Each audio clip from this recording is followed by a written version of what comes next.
Hello everyone and welcome to Long's Toys. Today we're taking a look at the Imaginext Toy Story 4 Deluxe figure pack. So this is a really nice set. You get 8 figures. They are different than the ones from the older Toy Story sets that came out around the time of Toy Story 3. And I'll show some comparisons. But some of the figures have definitely been remolded. Obviously some of them are brand new characters that didn't exist before. But if I remember correctly, this pack was $20 at Walmart. So to get 8 figures for $20, I feel is a really good deal, because most of the times the 2-packs are anywhere between $6 and $8 depending on where you pick them up. So that would make these more like $25, but so you're getting basically $5 off. So I feel like that's a pretty good deal. Also, I think these two come in a 2-pack, 2-pack, 2-pack. He comes in like a larger set with a motorcycle and a ramp. So you might still want to pick that up. But I think the only way to get Ducky not in this pack is with the large kind of carnival playset. So if you're not looking to, spend the bank on the giant playset and you just want a Ducky, this would be a good way to pick it up. Really, it just saves me from picking up any of the 2-packs.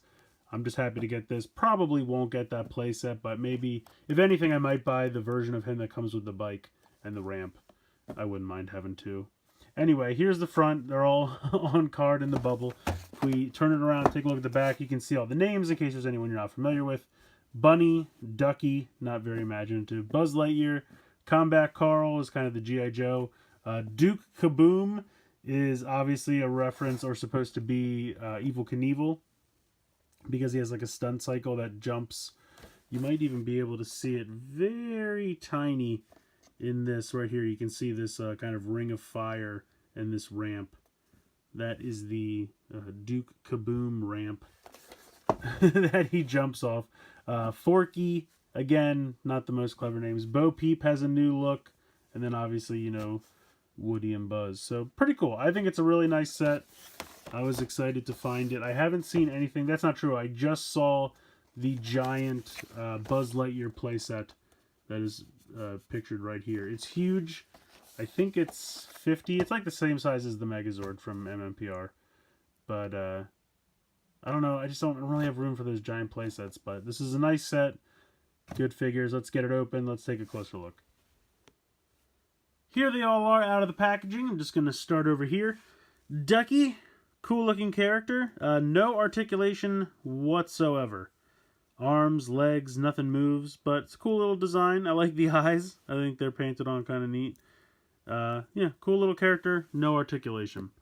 Here we have Duke Kaboom. He is obviously Canadian. Very proud. Got a big old Canadian flag there on the back of his cape. And he's got all the standard articulation. Head can go side to side. Typical shoulder joints. Wrists spin 90 degrees at the waist. But what I really like is you can see that there's molded in knee joints and elbow joints. So while I understand that those joints don't really exist in this toy, because he's emulating like a larger toy from the movie, they molded in those joints. It's a nice touch. I really like it. I know it's kind of goofy because he can't actually use those joints, but I just think it looks neat that they took the time to mold them in there. I think he's a great looking figure. Next up we have Bunny. Really like Bunny's color scheme. He's got arm articulation, but nothing in the legs. Obviously holes on the bottom of the feet. But yeah, overall, I really like the blue and the green together. I think that looks really good. Next up, Buzz Lightyear with the wings deployed. I really like the look of this Buzz. Just something about the art style. It's a little, I feel like I'm getting Disney Infinity vibes from the head, from the art style there. And I just happen to have a old Buzz handy so that you can see the difference. It's not vastly different, but I just feel like there's more color. Like here you can see he's got the gray in the shoulder joint, and then again he's got the fake elbow joints molded in. And this one just seems a lot more white and plain. And from the back, they still have the backpack not painted. But the wings look really good on this side. I feel like the head sculpt is just a little better. I don't know. This one just feels vastly better than this one. I don't know why. But I absolutely love it. He's got all the same articulation. Head, waist, and shoulders, not elbows. But he does have elbows molded in, they just don't work. Same with the knee joints, just like Duke Kaboom. But it's just a great looking figure. Really nice detail, really nice paint. I just think it looks really sharp. Here is Forky, another new character.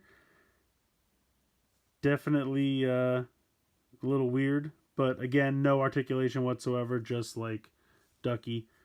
But he looks neat. I think they painted him well, and he can still hold things. Just for example, here is Woody's lasso.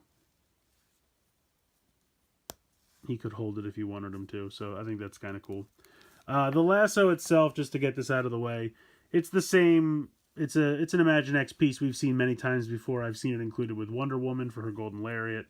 It's just a typical lasso piece. Nothing new or exciting there, so just going to go ahead and put that off to the side. Next up we have Peep. She is an old character, but definitely a new look, a new aesthetic here, which I like a lot. She has typical articulation. Now, she does have a wrist swivel. I don't know if Buzz did, now that I think about it. No, he does. And that's something the old Buzz did not have a wrist swivel there, so very cool. She does come with the shepherd's cane, which just pegs right into her hand. Well, not pegs, snaps into her hand very easily. But very nice design, nice color, detail, all very good. Happy to have Bo Peep. I don't really know why they gave us this parking cone. Maybe it's going to play some significance in the movie. I don't know. There it is. Combat Carl. Obviously a G.I. Joe kind of homage. Just a generic soldier toy. But he's got the bend there. You can hear that. I think the paint was actually breaking there. But he looks good. Typical articulation. Head, shoulders, wrists, waist. He comes with a set of binoculars, which you can hang around his neck. But I'll be honest, that kind of looks ridiculous. But you can hold them up to his eyes. Let's see if we can... I don't know if we can actually get... Like, he can hold them, but I don't think he can actually hold them. I guess he can. Alright, there you go. You want to put both hands in there. He can kind of hold them up to his eyes. So, it's a decent accessory. Not amazing, but it's alright. Overall, the design of Combat Carl, I like him a lot. Nice molded in detail, nice paint applications. The head kind of reminds me of like Winston Zeddemore from the Ghostbusters. So you can't go wrong there. And last but certainly not least, we have Woody. And again, he's got those kind of crinkled joints in the elbows and the knees that the toy has in the movie. I really wish they had Andy written on the bottom of the foot. I feel like that's a missed opportunity, but I get it. But that would have been neat. Overall, same articulation. But I just think the figure looks really good. Real quick, here is... If I can get him off of Bullseye. Here is Woody from the older set. And I think you can just tell, once again, it's just a little bit more refined mold. The detail's better. It's just kind of, they just kind of tightened up the design and it just really looks good. Now, I don't think, unfortunately, that this one will be able to ride Bullseye because you can see this guy's a little bit more bow-legged to be able to fit on the horse. So if you want the version to ride Bullseye, you'll have to go with the older version. But just a good Woody figure. I think they nailed it. These new redesigned figures really do look good. I feel like they went back, redesigned Woody and Buzz, and they look fantastic. So I love this set. Like I said, if you prefer to pick up the 2-packs, you certainly could. I don't think you'll miss out on anything except Ducky. You would have to buy the playset to get Ducky. But I gotta be honest, Ducky's fine, but no articulation. Like, I don't know, out of the two no articulation figures, I think Forky's a little bit more fun. I don't know, just his design's goofy and it makes me laugh. So let me know what you guys think in the comments below. Please like, share, comment, subscribe. But if you're looking for some Toy Story Imaginext figures, I think these are the best ones that are out there. So once again, let me know what you think in the comments. And as always, guys, thank you so much for watching.